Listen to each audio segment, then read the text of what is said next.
એક ગરીબ સોનારણબાઈ હતી. નાના સરખા ઘરમાં તે રહેતી હતી. ઘરમાં બીજું કોઈ ન મળે એટલે પોતાના નિર્વાહ પૂરતું દળનું કરીને પ્રભુ ભજન કરી દિવસો પસાર કરતી હતી. એક દિવસ બાઈના ઘરથી થોડે દૂર તથા વાંચવા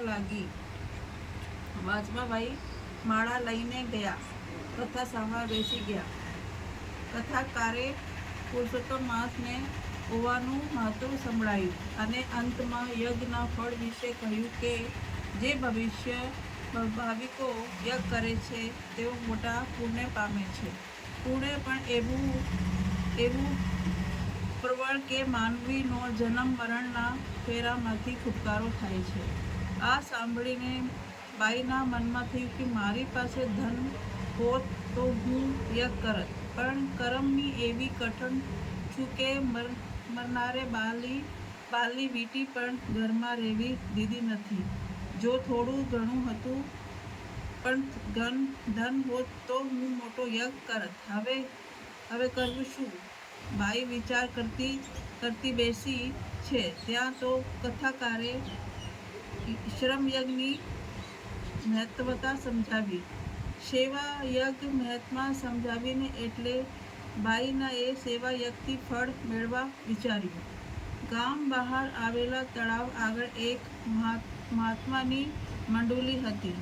તે મહાપવિત્ર અને ત્રિકાલ યજ્ઞની પુરુષ હતા. તેથી તેમના દર્શાવે અવારનવાર સ્ત્રીઓ પુરુષો જતા હતા. બાઈ પણ તળાવે કપડાં ધોવા જતી ત્યારે મહાત્માના દર્શન કરીને જે ઘેર ફરતી. બાઈના મનમાં થયું કે શ્રમયજ્ઞ કરવા માટે મહાત્માની મંડળી અને સેવા યજ્ઞ કરવા માટે મહાત્માની સેવા બધું અનુકૂળ છે. આમ વિચારી બાઈ ઘેર ગઈ અને બીજે દિવસે સૂર્યોદય થતાં પહેલાં મહાત્માની મંડળી આગળ ગઈ અને તેને આસપાસ પડેલો કચરો કાઢી નાખી પાણી છાંટ્યું. આથી તે જગ્યા સ્વચ્છ બની ગઈ. પછી આંગણામાં રંગોળી પૂરી અને મંડળીની ચારે બાજુએ આસોપાલવના તોરણ બાંધી દીધા. તેની વચમાં ફૂલો ગૂંથાયેલા હતા, તેથી દેખાય રમ્ય લાગતો હતો. આ વખતે મહાત્મા મંડળીમાં ન હતા. તેઓ તો જંગલમાં દૂર ફરવા ચાલ્યા ગયા હતા. આ તકનો લાભ લઈને સેવાભાવી બાઈએ સ્વચ્છ જળથી પાણીનું માટલું ભરી લીધું અને જે કોઈ વાસણો પડ્યા હતા તે માજીને સફાઈ બંધ ગોઠવી દીધા.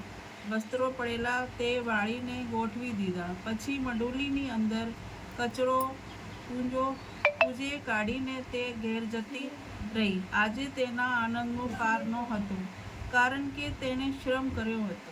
થોડી વારે મહાત્મા આવ્યા અને મંડળીની આસપાસની જગ્યા સ્વચ્છ બનેલી જોઈને તેના ઉપર પાણીનો છંટકાવ થયેલો જોઈને વિચારમાં પડી ગયા. વળી મંડળીમાં સફાઈ થયેલી જોઈ ત્યારે તેમના આશ્ચર્યનો પાર ન રહ્યો. નહીં તો તે સમજ્યા કે કોઈ સ્વભાવીનું આ કામ છે. તેથી તેના મનમાં ધન્યવાદ આપવા લાગ્યા. બાઈ પણ એવી ચતુર હતી કે રોજ વહેલી સવારે જ્યારે મહાત્મા જંગલમાં ફરવા ગયા હોય ત્યારે મંડળીની બહાર અને અંદર સ્વચ્છ કરીને આવતી અને મહાત્માના જ્યારે બહારથી આવતા ત્યારે સફાઈ જોઈને અચંબામાં પડી જતા. મહાત્માની પ્રસન્નતાનો પાર નહોતો. એક દિવસ તેઓ સોનારણબાઈને શ્રમયજ્ઞ કરતા જોઈ ગયા. તેમણે બાઈની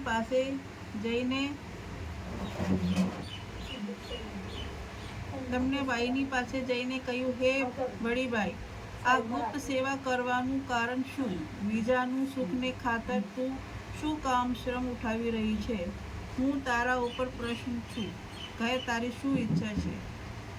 બાઈએ નમન કરીને કહ્યું, મહારાજ, કથાકાર રોજ કહે છે કે ભાવિકો યજ્ઞ કરે છે. યજ્ઞ કરો, યજ્ઞનું ફળ અધિક છે, પરંતુ યજ્ઞ માટે ઘણી સામગ્રી જોઈએ. મને મારી પાસે તો રાતી પાઈ પણ નથી, એટલે હું શ્રમ યજ્ઞ સેવા યજ્ઞ કરું છું. એ પણ યજ્ઞ જે કહેવાય છે એ કહેવાય છે ને સંત સેવા ને પણ ધર્મ જે છે ને. મહાત્મા બોલ્યા, બાઈ, તને અશ્વમેઘ યજ્ઞનું ફળ મળે છે, માટે તું પુરુષોત્તમ મહિનાનું કરી રોજ સવારે નદીએ જઈને નહાજે. અઠવાડિયા પછી પવિત્ર પુરુષોત્તમ માસ બેસશે. એ આખો મહિનો તું વ્રત કરજે. ઉપવાસ ન બને તો એક ટાણું કરી ગાય માતાની સેવા પૂજા કરજો.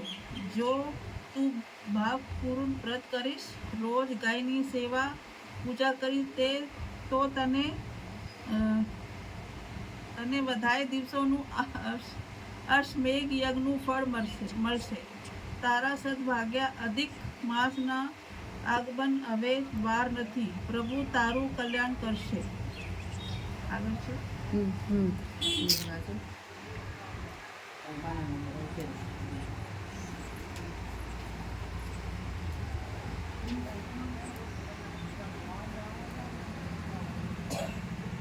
જોત જોતમાં પુરુષોત્તમ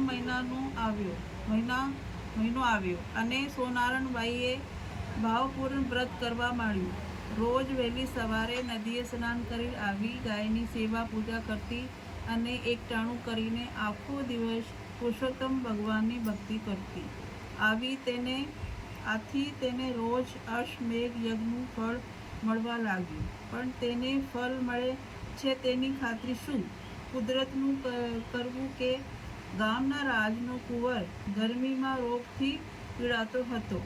આમ તો તે તંદુરસ્ત અને રૂપાળો હતો, પરંતુ આખા દેહમાં દાહ ઉઠે એવી વળતરા રહે.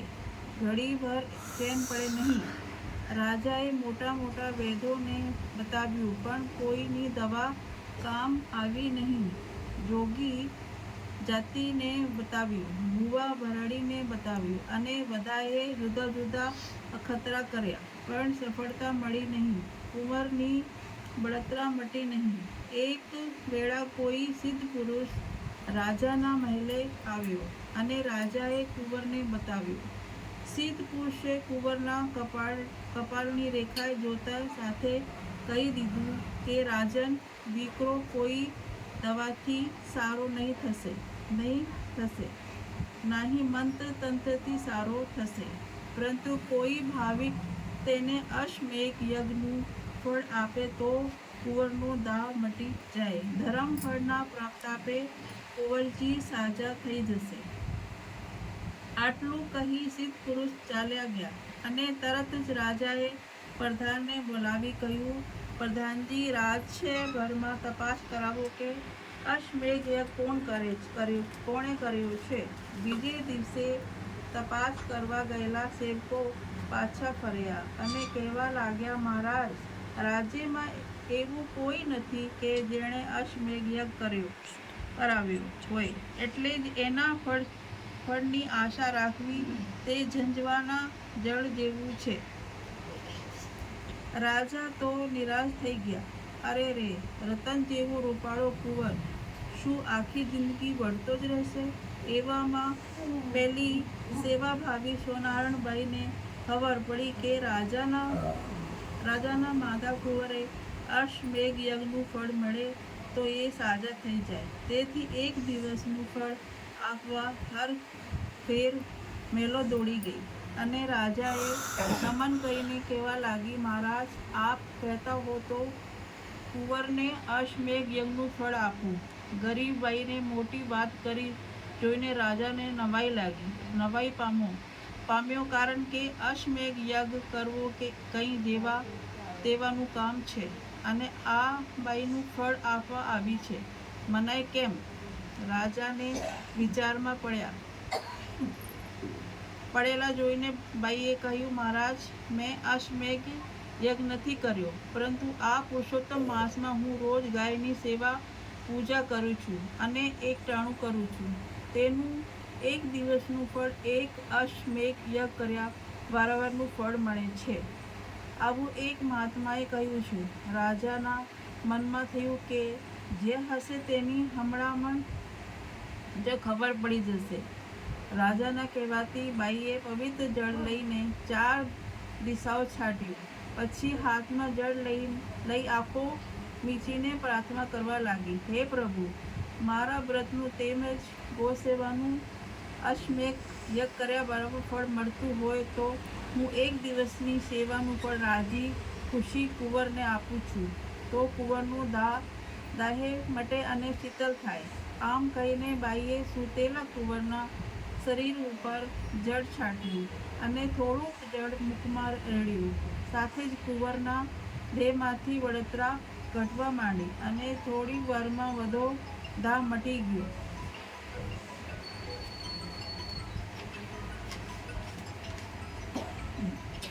રાજા આશ્ચર્યમાં પડી ગયો કે આ તે કેવો અજબ ચમત્કાર. ઘડી પહેલા રડતા કુંવર અત્યારે શાંત બની ગયો અને મુખ ઉપર તાજગી છવાઈ ગઈ.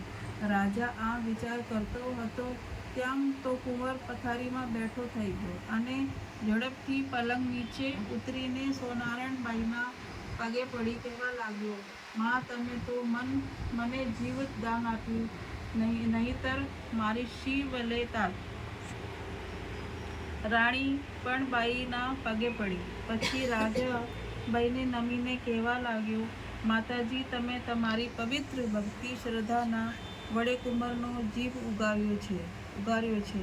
તેને વ્રતનું ફળ અર્પણ કર્યું તે માટે તમારો ઉપકાર જિંદગીભર નહીં ભૂલું. કહો, હવે હું તમારી શું સેવા કરી શકું છું? તમારી ઈચ્છા હોય તો માંગો, તમારા માટે રાજ્યનો ખજાનો ખુલ્લો છે.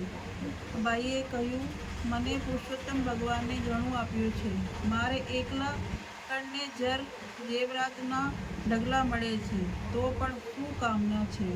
હું તો એટલું જ માંગુ છું કે હજુ પુરુષોત્તમ માસના 7 દિવસ બાકી રહ્યા છે તો તમે બધાએ 7 દિવસ પુરુષોત્તમ ભગવાનનું વ્રત કરો અને ગૌ સેવા કરો, જેથી સૌનું કલ્યાણ થશે. રાજરાણીએ એ વ્રત કરવાનો સંકલ્પ કર્યો અને ભલીબાઈને સોના ચાંદીના વાસણો તેમજ 500 સોના મોહરો આપી. બાઈએ તેનો સ્વીકાર કર્યો અને રાજાએ તેને માન સહિત તેના ઘરે વાજતે ગાજતે મોકલી. પુરુષોત્તમ મહિનાનો પૂરો થતાં બાઈએ સારી રીતે વ્રતનું ઉદ્યાપન કર્યું અને ગામના બ્રાહ્મણોએ જમાડી સારી દક્ષિણા આપી રાજી કર્યા. ગૌસેવાનું ફળ ગળું જેવા દેવોનો વાસ. ગૌનું જે પાલન કરે તે ઘર સદા ઉલ્લાસ. પ્રભુ ભક્તિ અને ગૌસેવાના પ્રતાપે સોનારાયણબાઈએ સુખી જીવન જીવી અને અંતે તેનો વૈકુંઠવાસ થયો.